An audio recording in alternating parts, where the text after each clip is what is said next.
Presidente. Ex-ministro Nelson Barbosa, muito tem se discutido desde a comissão do impeachment de que o orçamento, assim como a meta, são anuais. Mas a execução do orçamento, bem como a obtenção da meta, se dá durante todo o exercício. O senhor defende que os créditos poderiam ter sido abertos mesmo com a meta comprometida naquele momento, e válidos se antes do final do ano a nova meta venha a ser aprovada pelo Legislativo. Tem isso que eu tenho entendido. Imagine que a lei orçamentária autorize determinada obra com orçamento de 10 milhões. No meio do ano, o gestor percebe que necessitará mais 5 milhões, dada a necessidade de aumentar o gasto. Então, o gestor poderia raciocinar da seguinte forma: envia um crédito adicional ao Congresso Nacional, solicitando a suplementação, e como a condição resolutória e não suspensiva, já posso ir gastando 15 milhões. Assim, se o Congresso aprovar a suplementação até o final do ano, então estaria tudo bem, partindo do princípio que o orçamento é anual. E se o Congresso não aprovar? Essa que é a minha pergunta. Como conciliar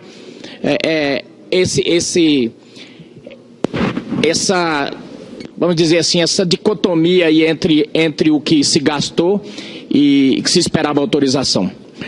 E outra coisa, eu creio que não deu tempo para Vossa Excelência, para Vossa Senhoria responder, mas eu gostaria de insistir na pergunta do senador Magno Malta. Esse PLN 5, ele foi usado com qual objetivo, já que a meta era anual? Eu sei que vocês têm respondido que é pela questão do acórdão do TCU, mas mesmo em relação ao acordo do TCU, vocês emitiram ele, tratando ele já como uma medida provisória? Depoente com a palavra. Senador Zé Medeiros, deixa eu novamente esclarecer a minha posição. Os decretos de crédito suplementar foram editados em agosto e em setembro. Esses decretos foram editados no momento em que havia um questionamento feito à presidente da República sobre esses decretos. Não era uma questão decidida no âmbito do TCU. Então, eles seguiram o precedente que havia sido feito em anos anteriores, em anos de mudança de meta. Eles tomaram como referência o precedente de que decretos de crédito suplementar poderiam ser editados mesmo em face de um pedido de mudança de meta. O fato de você editar o decreto de crédito suplementar não autoriza o gestor a gastar aquele recurso. Se eu criar um crédito suplementar de 15 milhões, como Vossa Excelência colocou, e no dia seguinte o gestor quiser gastar aqueles 15 milhões, ele está submetido ao decreto de contingenciamento. Ele vai ter que cortar 15 milhões em outro lugar.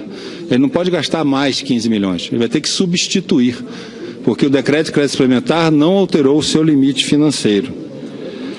Sobre a pergunta do PLN 5, por que fazer? Porque é dever do gestor propor a mudança da meta a partir do momento que fica claro que aquilo é necessário. E me lembrando, em meados de 2015, diante do comportamento da economia e do comportamento da receita ao longo de 2015, lembrando que a previsão de crescimento da economia, quando a meta foi inicialmente proposta, era 0,8% positivo, em meados de 2015 era menos 1,5%. Foi diante dessa realidade que o governo propôs, ainda em meados de 2015, a mudança da meta, ao verificar que a queda da receita era tão grande que, diante da rigidez de despesa, lembrando que somente 8% a 10% da despesa pode ser cortado, pode ser contingenciado, não era possível fazer um contingenciamento do tamanho necessário para cumprir a meta inicialmente proposta, que se baseava numa projeção de crescimento de quase 1%, quando naquele momento o mercado e o governo já previam uma queda da economia de 1,5%. Então foi isso que gerou a proposta de mudança da meta, a queda da arrecadação, não uma necessidade de aumento de gastos. E para reforçar isso, eu relembro Vossa Excelência que no momento em que foi feita a proposta de mudança da meta, no mesmo dia, o governo cortou mais 8,6 bilhões de reais. O governo aumentou o contingenciamento. Senador José Medeiros, a réplica. Isso, diante da sua resposta, eu fico em dúvida. Então, em que hipótese o caput do artigo 4º da LOA teria eficácia? Ou seja, se eles teriam exemplo em que a presidente não poderia mais editar decreto em função de tal condição. Ou isso é letra morta? Porque se, do jeito que Vossa Senhoria tem explicado, isso não teria o menor efeito. Em qualquer momento ela poderia ter feito, já que no final ela poderia, a seu alvedrio, mandar um projeto para cá, independente da vontade do Congresso. Porque o que eu entendo é o seguinte: no momento da edição dos decretos, a presidente reunia as condições de acordo com o artigo 4º para editá-los, porque ali o que se entende é que há uma certa deliberalidade. Olha, até aqui você pode editar decreto.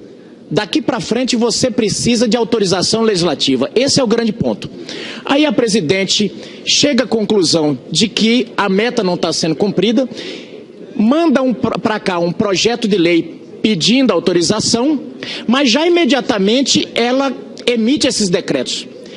E eu fico perguntando, e aí é o que eu não consegui entender a resposta de Vossa Excelência ainda à pergunta do senador Magno Malta, é o seguinte: ela utilizou ou não esse projeto de lei com efeitos de medida provisória? Ou essa letra do artigo 4º é morta? Essa é a grande discussão, porque eu tenho visto aqui tentar se relativizar esses fatos que aconteceram. Inclusive, um dos ex-ministros que esteve na comissão do impeachment chamou isso de fatozinho. O senador, eu não vou citar o nome para não dar artigo 14, porque ele pede mesmo, mas ele repete constantemente aqui: querem caçar uma presidente por 3 decretos, agora mudou. 3 decretos e por causa das pedaladas fiscais. Ora, as pedaladas fiscais é uma represa de Mariana que estava represada aí desde 2013, e só quando estourou o escândalo é que pagam, e há quem diga que houve pedalada até para pagar as pedaladas em 2015. Quer dizer, havia um grande passivo. Então, como chamar isso? Pequeno atraso? De 2, 3, 4 anos? Aí os decretos se autorizam. O que dá para se notar é que o governo estava em tal céu de brigadeiro que não estava nem aí para essa casa. Olha, a lei diz que tem que pedir autorização com o Congresso. Ora, a lei. A gente emite aqui e tome. Agora, o que a gente vê é que, desde os meados dos anos 2000, da década de 2000, que não se emite em tratamento de matéria orçamentária, foram abolidas a edição de medidas provisórias. Mas nesse momento a gente viu, e eu vejo a sua defesa aqui, de que parece que Vossa Senhoria considera totalmente normal tratar a lei como se fosse medida provisória. Depoente com a palavra. Vossa Excelência está interpretando o que eu não disse. Em nenhum momento eu falei que a lei é uma medida provisória. Então é um projeto de lei complementar submetido a CMO, e o governo só pode adotar ações com base nessa lei a partir da sua aprovação. E foi isso que foi feito em 2015. Quando isso foi editado, quando o PLN foi editado, estava se tomando como base o ano de 2009, em que a mesma prática foi feita e considerada regular pelo Poder Judiciário, pelo TCU, pelo Congresso Nacional. E, ao analisar as contas de 2009 ou 2010, o próprio TCU havia recomendado: quando houver uma proposta de mudança de meta, se essa mudança não tivesse sido aprovada até o último relatório bimestral, no último relatório bimestral o governo deve se basear na meta vigente e fazer o contingenciamento necessário. E foi isso que foi feito no ano passado. Lembrando, aí as datas são importantes, Vossa Excelência.